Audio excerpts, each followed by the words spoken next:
the citadel, where fear is the only reality, where ghosts, demons, witches, monsters, and the most depraved souls thrive.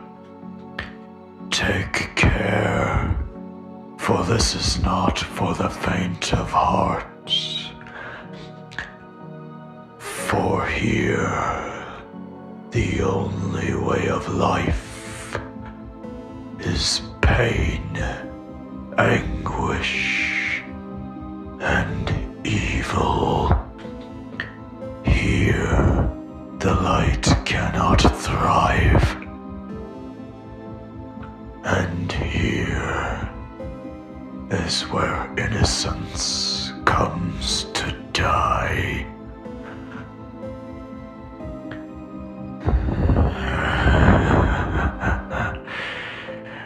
Listen to my voice, my children,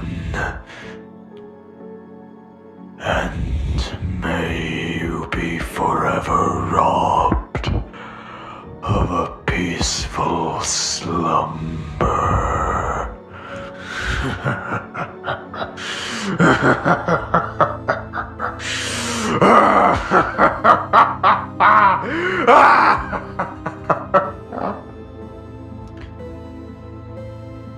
Thank you for joining me in the Citadel. Tonight we have a very special treat for our inaugural release. A classic by the master of the macabre arts himself, Edgar Allan Poe. Tonight, my children, I, your host, the unholy corpse child, present to you the oval portrait. The chateau into which my valet had ventured to make forcible entrance, rather than permit me in my desperately wounded condition to pass a night in the open air, was one of those piles of commingled gloom and grandeur, which have so long frowned among the Apennines, not less in fact than in the fancy of Mrs. Radcliffe. To all appearance it had been temporarily and very lately abandoned. We established ourselves in one of the smallest and least sumptuously furnished apartments. It lay in a remote turret of the building. Its decorations were rich, yet tattered and antique. Its walls were hung with tapestry and bedecked with manifold and multiform armorial trophies, together with an unusually great number of very spirited modern paintings in frames of rich golden arabesque. In these paintings, which depended from the walls not only in their main surfaces, but in very many nooks which the bizarre architecture of the chateau rendered necessary.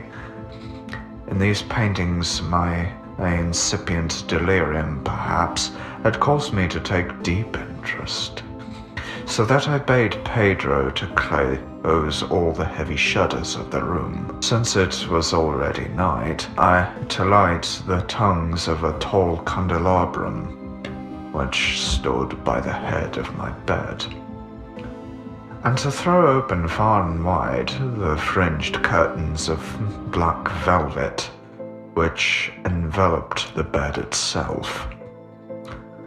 I wished all this done that I might resign myself, if not to sleep, at least alternatively to the contemplation of these pictures, and the perusal of a small volume which had been found upon the pillow, and which purported to criticize and describe them.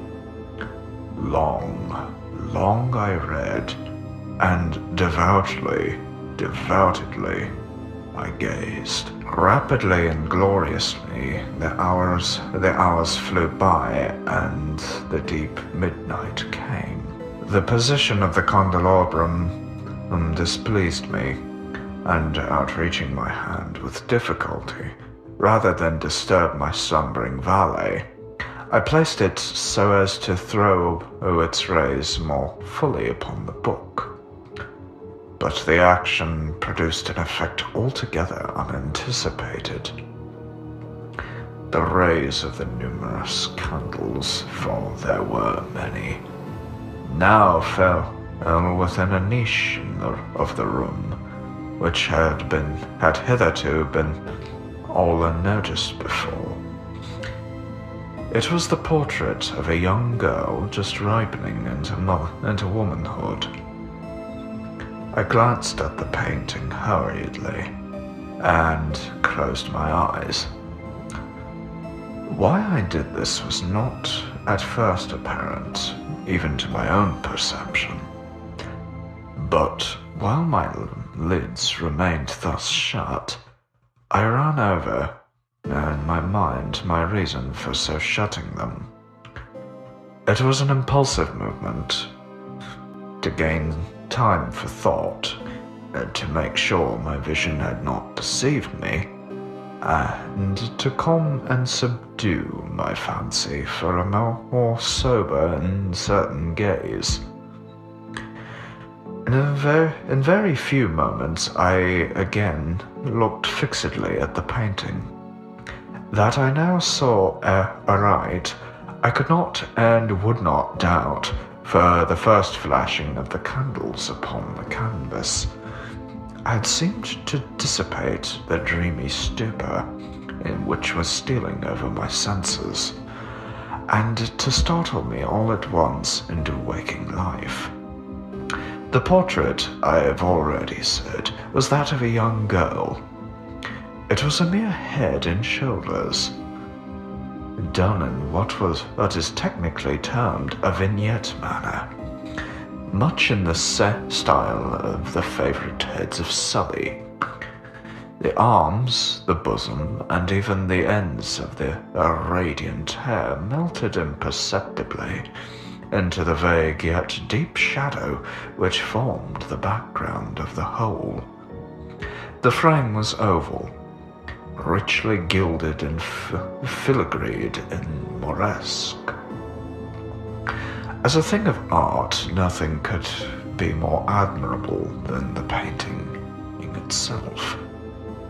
But it could have been neither the execution of the work, nor the immortal beauty of the countenance, which had so suddenly and so vehemently moved me. Least of all could it have been that my fancy, shaken from its half-slumber, had mistaken the head for that of a living person.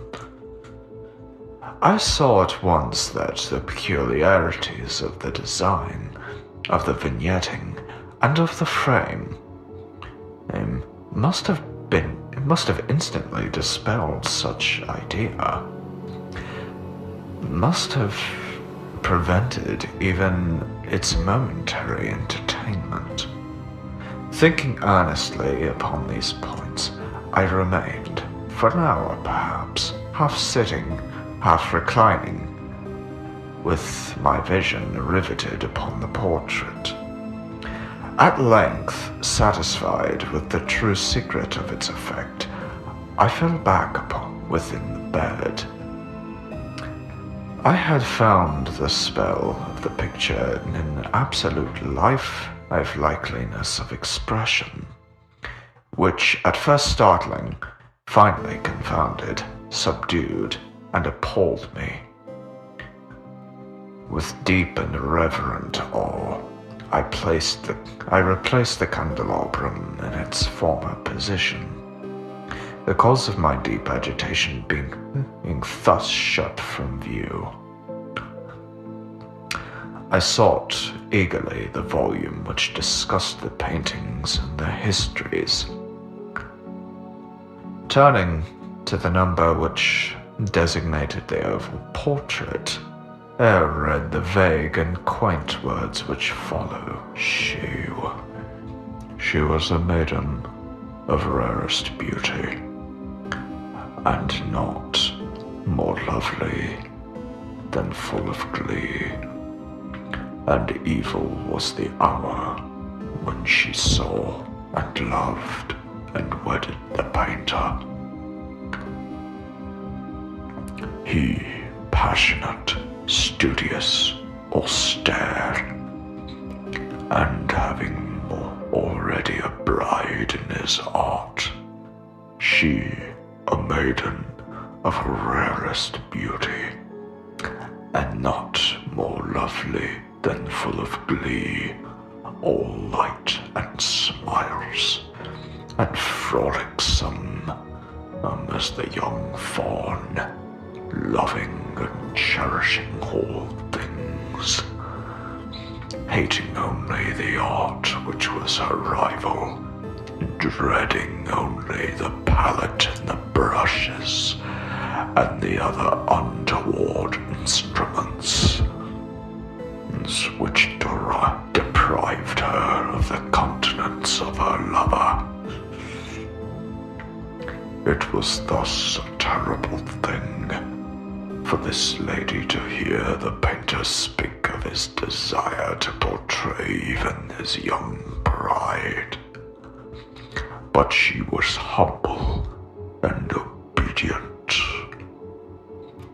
and sat meekly for many weeks in the dark, high turret chamber where the light dripped upon the pale canvas only from overhead. But he, the painter, took glory in his work, which went on from hour to hour, and from day to day, and he was a passionate and wild and moody man, who became lost in his reveries, so that he would not see the light which fell so ghastly in that lone turret, withered the health and the spirits of his bride, who pined visibly to all but him. Yet she smiled on and still on uncomplainingly, because she saw that the painter, who had high renown, took a fervid and burning pleasure in his task, and wrought day and night to depict her who so loved him, yet who grew daily resemblance in low words, as of a mighty marvel, and a proof not less of the power of the painter than of his deep love for her whom he depicted so surpassingly well. But at length, as the labor drew nearer and nearer to its completion, there were admitted none into the turret, for the painter had grown wild with the ardor of his work, and turned his eyes from the canvas merely, even to regard the countenance of his wife, and he would not see that the tints which he spread upon the canvas were drawn on from the cheeks of her who sate beside him. And when many weeks had passed, and but little remained to do save one brush upon the mouth, and one tint upon the eye, the spirit of the lady began again flickered up as the flame within the socket of the lamp. And when the brush was given and the tint was placed, and for one moment the painter stood entranced before the work which he had wrought, but in the next, while he yet gazed, he grew tremulous and very pallid and aghast, and crying with a loud voice, "This is indeed life itself," turned suddenly to regard his beloved. She was dead.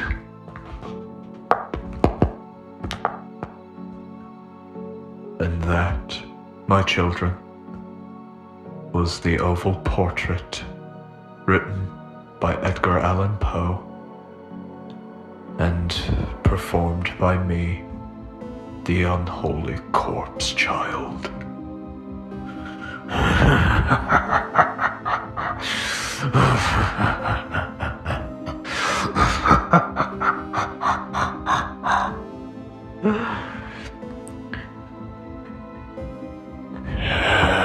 You feel that, don't you?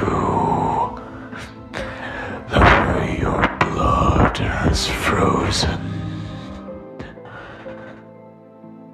You want to think it's just a story. You want to think the darkness cannot claim you. But I assure you, my child, the darkness has already claimed you, mind, body, and soul.